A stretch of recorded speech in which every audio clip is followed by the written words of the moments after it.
I feel like every time I perform, no one really listens. You just wait for punchlines so you can click your fingers, not realizing that that doesn't even make a difference.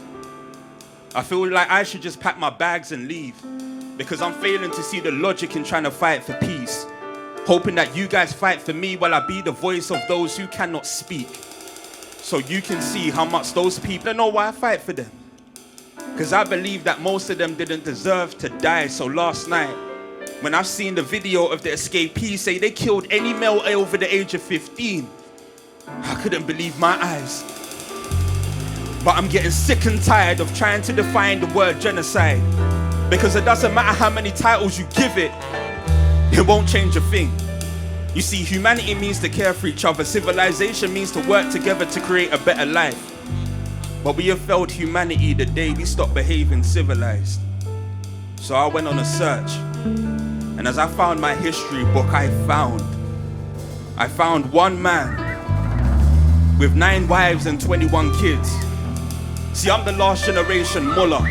Not by name, but by blood. But it's not by luck, but by fate that they still exist. You see, the families in the South region were scattered. All the children were running because soldiers from the North were coming. Now some say they wanted to erase the whole Negro race. So to most, Bashir was a very bad man, but we didn't have no Sudanese and Frank. So who's going to save the day? I mean, we are dying. We are dying, but we're the ones killing our own. I said we are dying. We are dying, but we're the ones killing our own.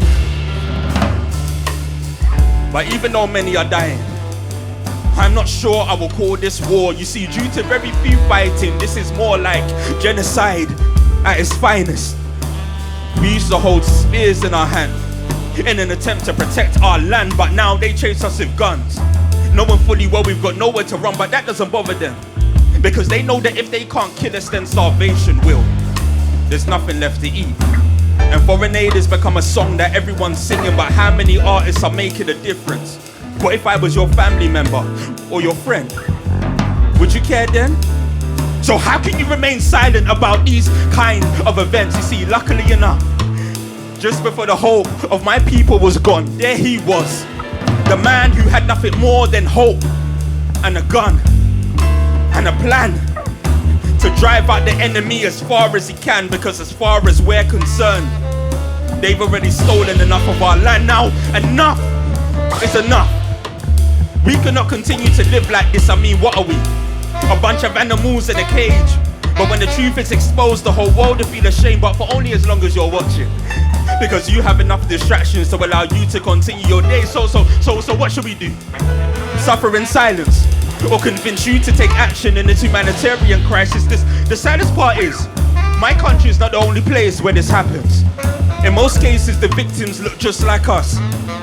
But so do the suspects. Because most of them think that they're bigger than us, except for one. He thinks this is will from God, but for far too long, he's been deceiving us. So I would appreciate it if he handed himself in, because I cannot continue to live like this. I'm sick and tired of having nowhere to run. Everywhere I go, I'm surrounded by war, and I don't have the guts to pick up a gun and kill him for everything he's caused. Because I don't want to start hating every one of his kind. Because I fear that if I was to put a gun to his head, then the bullet might exit through mine. Then before you know it, a whole people are gone. Because the victims hated so much that they left no room for love. Now I know I speak on behalf of the minority, and I could even get killed for this. But you see, to every man who ever oppressed us, I forgive you for all you've done.